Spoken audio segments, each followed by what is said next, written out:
This is a teaching that has evolved, admittedly, over the history of the church, but it is rooted very much in a principle that's timeless, and that is the essential dignity of every human person. And that's not a dignity that we choose to give to people. It's a dignity that God gives to people. And that dignity is not lost, even if someone commits a horrific, violent crime. There is still the judgment that is to be reserved to God, the final judgment. So we believe that it is sinful and morally wrong to deliberately take a human life.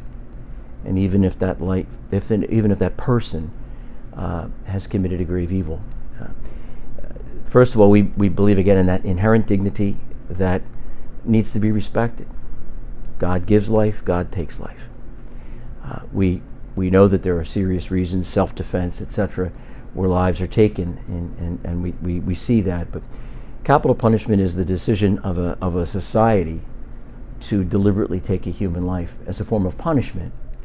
And while certainly a person needs to be incarcerated, or measures must be taken that are non-lethal in order to protect society, but allowing a person to continue to live also allows for God's power of transforming grace to bring about a conversion in them.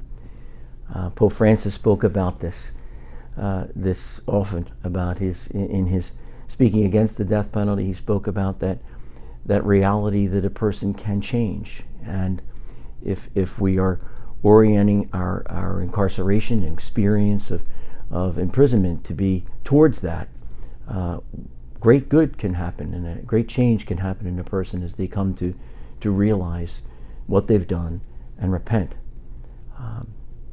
and in that sense make spiritual reparation. I think too, capital punishment is based on a belief that revenge will somehow make up for the evil that has been perpetrated.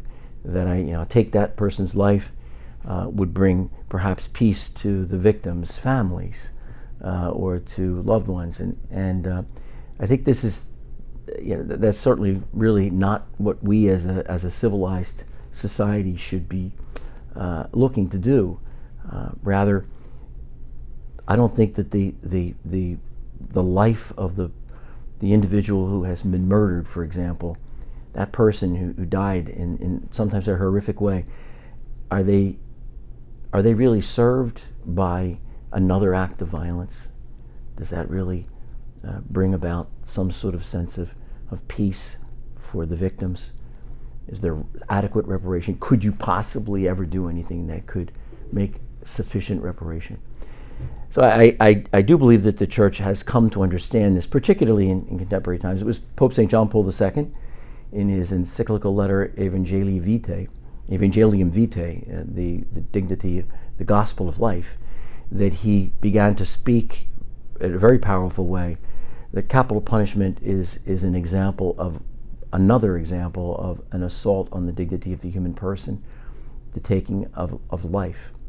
We obviously all agree that the taking of an innocent life is a grave evil, but even the taking of a life of a person who is guilty of grave crime is something that we as a society should avoid.